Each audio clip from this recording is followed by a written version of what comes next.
বিসমিল্লাহির রহমানির রাহিম। আসসালামু আলাইকুম। সবাইকে স্বাগত জানাচ্ছি ইয়াসমিনের সুখের নীড় ইউটিউব চ্যানেলের নতুন একটি ভিডিওতে। আমি ইয়াসমিন।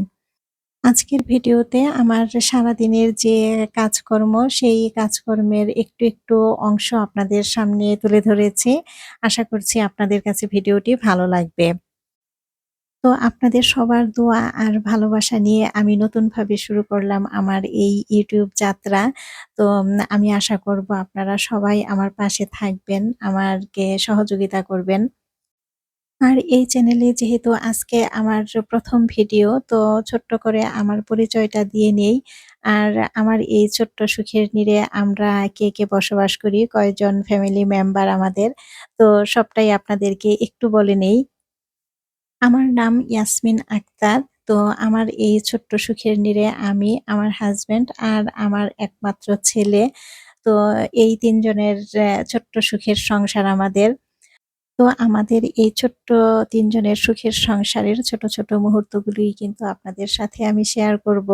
তো আশা করছি আপনাদের সবার কাছে ভালো লাগবে। তো ভিডিওর এই পর্যায়ে এসে সবার কাছে ছোট্ট একটি অনুরোধ করে নিচ্ছি।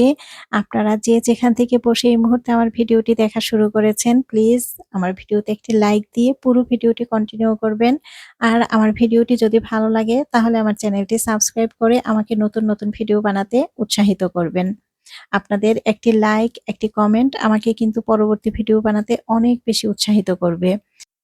তো ভিডিওটা কিন্তু শুরু করেছিলাম সকাল থেকেই। সকালবেলা আমি ১ম এই ডাইনিং টেবিলে টিস্যু দেখলাম নাই। পরে টিস্যু গুছিয়ে রাখলাম। কারণ নাস্তার করার সময় যখন দেখবে যে টিস্যু নাই, তখন কিন্তু অ অনেক বেশি বিরক্ত লাগে। কারণ নাস্তা করার সময় বা খাবার খাওয়ার সময় টিস্যুটা কিন্তু লাগেই। আর এরপরে কিন্তু আমি আগের দিন ডিম আনা হয়েছিল। তো সেই ডিম আর গুছিয়ে রাখা হয়নি। এরপরে ডিমটা ভালোভাবে পানিতে পরিষ্কার করে এরপরে পানি ঝরাতে রেখে দিছি। আর এখন কিন্তু চলে আসছি আমি এদিকে বিছানাটা গুছানোর জন্য। এদিকে আমার হাসব্যান্ড আমাদের বাসার পাশেই একটা ছোট্ট বাজার আছে। সেই বাজারে গেছে। আজকে কিছু মাছ কিনবে। তো দেখবে যে এই বাজারে যদি মাছ পায় তো আনবে। আর না হয় বড় বাজারে যাবে। তো এদিকে আমি এখন সকালবেলা নাস্তাটা রেডি করতেছি। তো কিছুদিন আগে বাসায় মেহমান আসছিল। তো তখন মুরগি আনা হইছিল। তো সেই মুরগির পা গিলা, কলিজা এগুলা কিন্তু রয়ে গেছিল। তো সেগুলি এখন আজকে সকালবেলা ছোট আলু দিয়ে তারপরে ভুনা করে নিতেছি। আর এই ছোট আলু দিয়ে কিন্তু এই মুরগির গিলা, কলিজা, পা এগুলা কিন্তু খেতে বেশ ভালো লাগে। তো ভাবলাম যে আজকে রুটি বানাবো। তো রুটি দিয়ে খাওয়া হয়ে যাবে। তো আগের কিছু রুটি ছিল, ৩ টা না ৪ টা রুটি ছিল। আর আজকে আবার নতুন করে বানাইতেছি। কারণ আগে যেই কয়েকটা রুটি ছিল সেটাতে তো হবে না সবার। তো এজন্য এখন আবার নতুন করে রুটি বানালাম। আর আমাদের বাসায় তো দেখা যায় সকালবেলা, রাত্রবেলা ২ বেলাই রুটি খাওয়া হয়। তো যখনই দেখা যায় আমি রুটি বানাই তখনই কিন্তু একটু বেশি করে বানিয়ে রাখি যাতে আবার রাত্রবেলাও হয়ে যায়। যদি রাতে বানাই তাহলে চিন্তা করি যে সকালবেলা যাতে হয়ে যায়। আবার যখন সকালবেলা বানাই তখনও চিন্তা করি যে রাতের বেলা যাতে হয়ে যায়। তো এভাবেই আরকি করি। তো এদিকে আমি কিন্তু নাস্তাটা দিয়ে দিছি টেবিলে। তো উম ওরা বাবা-ছেলে খেয়ে নিতেছে। তো আমিও কিন্তু খেয়ে নিলাম। আর এই ছোট আলুগুলি দিয়ে না এই আ মুরগির গিলা, কলিজা, তারপরে পা এটা রান্না করলে না অনেক বেশি মজা লাগে। আসলে আমার কাছে অনেক বেশি ভালো লাগে। তো আমার হাসব্যান্ডও অনেক বেশি পছন্দ করে। তাই কিন্তু আজকে করা।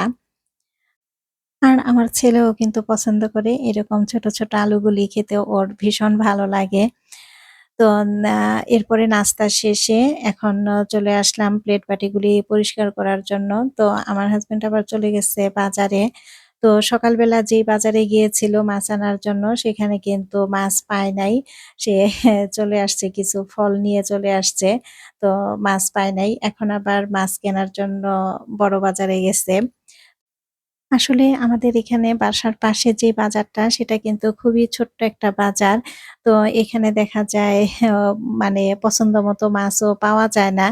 তো তারপরেও কিন্তু গিয়েছিল। ভাবছিল যে যেহেতু বাসার কাছাকাছি আছে তো যদি মাছ পায় তাহলে নিয়ে আসবে। কিন্তু না সেটা তো আর হইল না। তো যাই হোক এদিকে কিন্তু আমি প্লেট বাটিগুলি সব পরিষ্কার করে তারপরে পানি ঝরাতে রেখে দিলাম। আর পানি ঝরলে এরপরে রেকে উঠিয়ে রাখবো। আর এখানে এই যে হ্যাঁ, বাজারে যে কিছু ফল নিয়ে আসছিল বলছিলাম সেই ফল। তো এখানে লিচু নিয়ে আসছে আর আম নিয়ে আসছে। তো লিচু কিন্তু এখান থেকে কয়েকটা খাওয়া হইছে। লিচুগুলি অনেক বেশি মজার ছিল। লিচুর সিজনটা এত অল্প সময় থাকে তো দেখা যাবে আর কয়েকদিন পরেই কিন্তু আর লিচু পাওয়া যাবে না। তো এখানে আম্রপালি আম ১ম আনা হইছে। আম্রপালি আম তো আর আনা হয় নাই। তো এবছর এই ১ম আনা হইছে। কিন্তু আমটা কিন্তু এত বেশি মজার ছিল না। লিচুটা যত বেশি মজার ছিল, আম কিন্তু এত বেশি মজার ছিল না। তো এদিকে আমার হাসব্যান্ড কিন্তু বাজার থেকে চলে আসছে। তো এখানে এই যে তারা বাবা ছেলে বসে আছে। তো আমি ভাবলাম যে লিচু দেই ওরা খাক। আর আমার ছেলে কিন্তু আসলে কোনো ফলই তেমনভাবে খেতে চায় না। তো ওকে না এভাবে এই যে ছিলে পরে যদি মুখে তুলে দেওয়া হয় তাহলেই সে খায়। কিন্তু আসলে আছে না যে হাতে ধরে তারপরে খাবে মজা করে কিন্তু সেটা আসলে ও কখনোই খেতে চায় না। তো এজন্য ওর বাবা ওকে খাওয়াই দিতেছে। বলতেছে যে, "আমি খাওয়াই দেই।" তো আমার ছেলে কিন্তু লিচু খাচ্ছে কিন্তু সে কিন্তু ভীষণ রাগ যে কেন তাকে খাওয়ানো হচ্ছে। তো ছেলেকে খাওয়াচ্ছে, আমাকেও কিন্তু একটা খাইয়ে দিছে। তো লিচুটা কিন্তু আসলেই অনেক বেশি মজা ছিল। তো আসলে শুধু আমার ছেলে না, সবার বাচ্চাই মনে হয় এমনই। কোনো কিছু ধরে আসলে ওরা খেতে চায় না। এখনকার বাচ্চারা এমনই আসলে। আর এজন্য দেখা যায় আমি যখন খাই বা ওর বাবাকে যখন খেতে দেই তখন ওর মুখে দিয়ে দেই। এতে করে দেখা যায় যে ওরও একটু খাওয়া হলো। আর এখানে এখন মাছ ধুয়ে পরিষ্কার করে নিবো। আর ছোট মাছগুলি কিন্তু শুধু কাটতে হইছে। আর পাবদা মাছ, তারপরে গুলশা মাছ এগুলা কিন্তু বাজার থেকে কাটাই নিয়ে আসছিল। তো আসলে আমি যেহেতু মাছ কাটায় একটু কম পারদর্শী, আমি আসলে এত বেশি মাছ কাটতে পারি না। তো দেখা যায় এজন্য বাজার থেকেই কিন্তু সবসময় বেশিরভাগ মাছ কাটাই নিয়ে আসে। আমার বাসায় দেখা যায় মাছ কাটাকাটি করতে হয় খুব কমই। আর আজকে কিন্তু বড় মাছ বাজার করা হয়নি। ছোট মাছই বাজার করা হইছে। তো একদিন দেখা যায় একটু বেশি করে বাজার করলে মাছের বাজারটা যদি একটু গুছিয়ে রাখা যায়, তাহলে কিন্তু বেশ কয়েকদিন আবার একটু আরামেই কাটানো যায়। তো আসলে মাছ বাজার তো আর প্রতিদিন করা যায় না। আর এদিকে চিংড়ি মাছটাও আমি সুন্দরভাবে বেছে তারপরে পরিষ্কার করে ধুয়ে নিলাম। আর এই যে সব মাছই কিন্তু আমার পরিষ্কার করা শেষ, ধোয়া শেষ। এখন শুধু রাখবো। আর এই যে চিংড়ি মাছের যেই খোসাটা উপরের সেটা কিন্তু আমি কখনোই ফেলি না। কারণ এটা দিয়ে যেই বড়া বানানো হয় এটা কিন্তু অনেক বেশি মজা। আর আমার ছেলে এটা অনেক বেশি পছন্দ করে। তো এটা কিন্তু আমি ব্লেন্ড করে তারপরে কিন্তু এভাবে একটা নেট ব্যাগের মাধ্যমে সেঁকে নিলাম। আর এই যে অবশিষ্ট যেই ঝোকাটা রইছে এটা কিন্তু আমি ফেলে দিব। আমার ছেলে এই চিংড়ি মাছের মাথাটা দিয়ে বড়া বানালে এত বেশি পছন্দ করে যে আমি কখনোই এজন্য চিংড়ি মাছ আনলে এই মাথাটা ফেলি না। একটু কষ্ট করে হলেও আমি কিন্তু এটা নিই সুন্দর করে। আর মাছের বাজার গুছিয়ে তারপরে তো চলে আসছিলাম রান্নাটা করার জন্য। আর রান্না-বান্না আজকে কিন্তু তেমনভাবে কোনো কিছুই শেয়ার করতেছি না। কারণ ভিডিওটা তো অনেক বেশি বড় হয়ে যাবে। তো এখানে পুঁইশাক রান্না করতেছি। তারপরে এখানে এই যে কাজলি মাছ সাথে কয়েকটা চিংড়ি দিয়ে তারপরে একটু ভুনা করে নিছি। আর কচু শাক ফ্রিজে আগেই সিদ্ধ করা ছিল। তো সেই কচু শাক নামিয়ে চিংড়ি মাছ দিয়ে তারপরে কচু শাক রান্না করলাম। তো আসলে যেদিন মাছের বাজার করা হয় সেদিন কিন্তু অনেক বেশি ব্যস্ত থাকতে হয়। ওইদিন আর দেখা যায় অন্য কোনো কাজ করার সুযোগ থাকে না। তো এদিকে আমার দুপুরের রান্না-বান্না শেষ। আজকে কাজলি মাছ রান্না করলাম। তারপরে পুঁইশাক আর কচু শাক। এই ছিল আজকে আমাদের দুপুরের খাবার। তো এরপরে কিন্তু আমরা দুপুরে খাবারটা খেয়ে নিতেছি। আর আজকের কচু শাকটা নাকি অনেক বেশি মজা হইছে। আমার ছেলে কিন্তু কচু শাক তেমন একটা পছন্দ করে না। কিন্তু তারপরেও সে আজকে বলতেছে যে, "আম্মু অনেক বেশি মজা হইছে।" তো দুপুরে খাওয়া-দাওয়া শেষে এরপরে আর কোনো ভিডিও করা হয় নাই। একটু রেস্ট নিয়েছিলাম। এরপরে আসরের নামাজ পড়ে এখন কিছু কাপড় কেচে দিয়েছিলাম। তো সেই কাপড়গুলি একটু গুছিয়ে রাখবো। ছেলের কাপড়গুলি ছেলে নিজেই ধুইছে। তো ও প্রায় সময়ই এখন মাঝে মাঝে কাপড় কাচে। তো দেখি যে ভালোই পরিষ্কার হয়। তো আমিও কিছু বলি না যে, "না থাক অভ্যাস হোক, নিজের কাজ নিজে করা এটা তো ভালো।" আর শুধু কাপড় কাচা না, ও দেখা যায় অনেক সময় ঘর মুছে।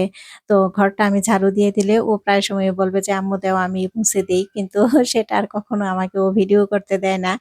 তো আমিও কিছু বলি না যে, "থাক ও করুক, কাজ করুক।" তো আমার প্রিয় আপু ভাইয়ারা আপনারা যারাই আমার ভিডিওটি দেখতে এই পর্যন্ত চলে এসেছেন আর ভিডিওতে এখনো পর্যন্ত একটি লাইক দেয়া হয়নি, প্লিজ একটি লাইক দিয়ে দিবেন। আর আমি আশা করব আমার পুরনো চ্যানেলের পাশে যেমন আপনারা ছিলেন, আমার এই নতুন চ্যানেলটার পাশেও আপনারা সবসময় থাকবেন। আমিও আপনাদের পাশে সবসময় থাকবো ইনশাআল্লাহ। তো আপনাদের সাথে কথা বলতে এদিকে কিন্তু কাপড়গুলি গুছানো হয়ে গেছে। তো কাপড়গুলি এখন রেখে দিব ওয়ারড্রোবে। আর এখন আমার হাসব্যান্ড চলে গেছে একটু বাহিরে। আর আমার ছেলে বলতেছে যে ওর নাকি একটু ক্ষুধা লাগছে। তো এখানে মোরব্বা ছিল। আমি কিছুদিন আগে মোরব্বা বানিয়েছিলাম। তো রুটি ছিল ঘরে। তো রুটি দিয়ে ভাবলাম যে ওকে নাস্তাটা দেই। তো ও আবার রুটি দিয়ে মোরব্বা খেতে অনেক বেশি পছন্দ করে। এটা কিন্তু আমের মোরব্বা। আর এই আমের মোরব্বাটা বানানো কিন্তু বেশ কষ্ট। কিন্তু তারপরেও দেখা যায় প্রতি বৎসর আমি বানাই। কারণ আমার ছেলে অনেক বেশি পছন্দ করে এই মোরব্বা। তো এই কারণে দেখা যায় আমি অল্প করে হলেও মোরব্বা কয়েক পিস বানাই। ও দেখা যায় দুধ ভাতের সাথে তারপরে রুটি দিয়ে বা এমনিতেও খায়। আর ঘরে কোনো কিছু বানালে যখন সবাই এভাবে পছন্দ করে খায় তখন কিন্তু সেই জিনিসটা বানাতেও ভালো লাগে। তো এদিকে আবার আমি একটু ছাদে চলে আসছিলাম কয়েকদিন আগে এখানে ঈদের সময় যে বাড়িতে গিয়েছিলাম তো সেখান থেকে ধনেপাতার গাছ নিয়ে আসছিলাম। তো সেটাই আমি টবে লাগিয়েছিলাম। তো ভাবলাম যে দেখে আসি কেমন হইছে। আর এসে তো দেখতেছি যে এখন তো প্রচুর বৃষ্টি হচ্ছে। তো এই বৃষ্টি পেয়ে কিন্তু টবের মধ্যে অনেক বেশি ঘাস হইছে। আর ধনেপাতার গাছগুলিও কিন্তু একটু সতেজ হয়ে উঠতেছে। আর এখানে আমার অ্যালোভেরার গাছটা তো একেবারে নাজুক অবস্থা। দেখি অ্যালোভেরা গাছটা অন্য একটা টবের মধ্যে উঠিয়ে পরে লাগিয়ে দিব। তো এখানে আমার কাঠবেলি গাছটা দেখতেছিলাম। আমি যখনই আসি তখনই দেখি যে কাঠবেলি গাছে ফুল আসছে কিনা। তো দেখলাম যে না ফুল আসে না। তো আমার মনে হচ্ছে এবার আর ফুল হবে না হয়তো। আর এখানে কাটামুকুট ফুলের গাছে একটা ডাল দেখছিলাম যে একটু ভেঙে গেছে। তো সেটাই আমি আবার নিয়ে আসলাম। আর এনে তারপরে এখানে আমি পানিতে রেখে দিলাম। তো দেখতে কিন্তু বেশ সুন্দর লাগতেছে। আমার কাছে কিন্তু ভীষণ ভালো লাগতেছে। তো এখন থেকে ইয়াসমিনের সুখের নীড় ইউটিউব চ্যানেল থেকে কিন্তু প্রতিদিন সন্ধ্যা ৭ টায় ভিডিও আপলোড করা হবে। তো আশা করি আপনারা সবাই আমার পাশে থাকবেন, আমাকে উৎসাহ দিবেন। আর আজকের ভিডিওটি কেমন হয়েছে সেটা কিন্তু অবশ্যই আপনার মতামতটি কমেন্ট বক্সে জানিয়ে যাবেন। তো আজকের ভিডিওটি আর বেশি লম্বা করব না। আজকের ভিডিওটি এখানেই শেষ করব। তো পরবর্তী ভিডিও দেখার আমন্ত্রণ জানাচ্ছি। আর আশা করছি সে পর্যন্ত আপনারা সবাই ভালো থাকবেন, সুস্থ থাকবেন। আল্লাহ হাফেজ। আসসালামু আলাইকুম।